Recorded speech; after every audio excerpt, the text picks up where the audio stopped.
తెలుగుదేశానికి భయపడ్డాడా విజయసాయిరెడ్డి, లేకపోతే భారతీయ జనతా పార్టీకి లొంగిపోయాడా విజయసాయిరెడ్డి, భారతీయ జనతా పార్టీని బతికించడానికి ప్లాన్ చేస్తున్నారా? ఇవేవి కాదు. ప్రత్యక్షంగా విశ్వసనీయంగా వినబడుతున్నటువంటి మాట ఏంటంటే, గత ఏడాది కాలంగా లేదా ఒక 2-3 ఏళ్ల నుంచి అనుకోవచ్చు, విజయసాయిరెడ్డిని వ్యూహాత్మకంగా పక్కన పెట్టడం జరుగుతాం.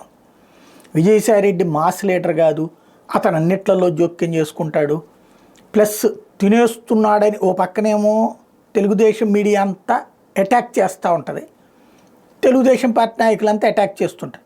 ఆయనకి సపోర్ట్గా వచ్చేవాడు ఎవడు లేడు వైఎస్ఆర్ కాంగ్రెస్ పార్టీ. పైగా ఆయనకు ఒక పదవి ఇవ్వటం, ఇవాళ ఉత్తరాంధ్ర ఇన్ఛార్జ్ ఇచ్చారంటే మళ్ళీ 4 రోజుల్లో తీసేసి ఇంకో చోటకి పంపిస్తారు. అదేదో అంటారు కదా, సిన్సియర్ ఆఫీసర్లకి బదిలీలే బహుమానంగా ఉంటాయి, 5 ఏళ్లలో 50 చోట్లకి తిరిగారని. అట్లాగే ఇప్పటికీ విజయసాయిరెడ్డికి పోస్టులు ఇయ్యడం తీయడం గత 2 ఏళ్లలో చూస్తే కనీసం 20 సార్లు ఇదిగో సోషల్ మీడియా చూస్తారంటారు, మళ్ళీ అది వేరే వాళ్ళకి ఇస్తారు. అట్లాగే ఈ అనుబంధ విభాగాలు చూస్తారంటారు, మళ్ళీ వేరే వాళ్ళకి ఇస్తారు. గుంటూరు ఇన్ఛార్జ్ అంటారు, మళ్ళీ వేరే వాళ్ళకి ఇస్తారు. ఇట్లాగా జరిగిపోతా చివరికి పార్లమెంటరీ పార్టీ నాయకుడు పదవి కూడా తీసి పక్కన పెట్టారు. ఆయనకి ఒకటి అటు జగన్మోహన్ రెడ్డి గారి కుటుంబం అంటే అటు భారతి గారితో ఈయనతో యాక్సెస్ ఉంది.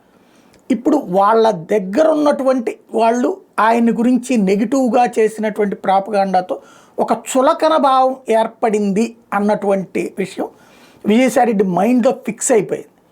ఇలాంటి సందర్భంలో ఇక పార్టీలో ఉండటం ప్రయోజనం కాదు, అలాగని వేరే పార్టీకి వెళ్ళడం కరెక్ట్ కాదు అన్నటువంటి ధోరణితోనే ఆయన బయటకు వచ్చారు అన్నటువంటి విషయం వినబడుతున్నటువంటి మాట. ఇందులో ప్రధానమైనటువంటిది ఏంటంటే, జగన్ ఫోన్ చేసి మాట్లాడినప్పుడు దాదాపుగా ఒక అరగంట సేపు మాట్లాడారు అన్నటువంటి మాట కూడా వినబడుతోంది. ఢిల్లీ సర్కిల్స్లో మాట్లాడినప్పుడు ఈ విషయాలు చెప్పారని, ఆయన మీరు అట్లాంటి అపోహలు ఏమీ పెట్టుకోవద్దన్నారని, పైగా మీలాంటి వాళ్ళని బయట ఎంపీ పదవి లేకపోతే బాగా ఇబ్బంది పెడతారని కూడా సజెస్ట్ చేశారు అన్నటువంటి మాట వినబడుతుంది. అయితే మీ మనసులో స్థానం కోల్పోయిన తర్వాతన నేను ఉండి చేసేది ఏంటి అన్నటువంటి ఫీలింగ్తో ఉన్నారు అన్నటువంటి మాట వినబడుతుంది. ఓవరాల్గా విజయసాయిరెడ్డి గురించి ప్రచారం ఆర్భాటం జరిగింది, కానీ ఆయన ఫైనాన్షియల్ సిచ్యుయేషన్ కూడా ఒకటి అల్లుడి దగ్గర నుంచి డబ్బులు చేతులు చాచే రకము కాదు. అలాగని ఇక్కడ ఏదైనా సెటిల్మెంట్లో ఒకవేళ పేపర్లో టీవీలో వచ్చింది నిజమైతే ఆ డబ్బులు ఎవరికి పోతాయి? విజయసాయిరెడ్డికి ఉండదు.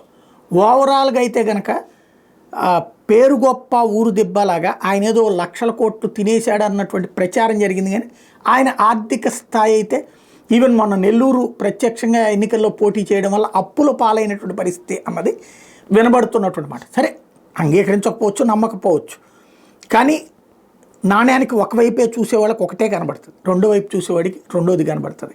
ప్రస్తుతం జరుగుతోంది అది.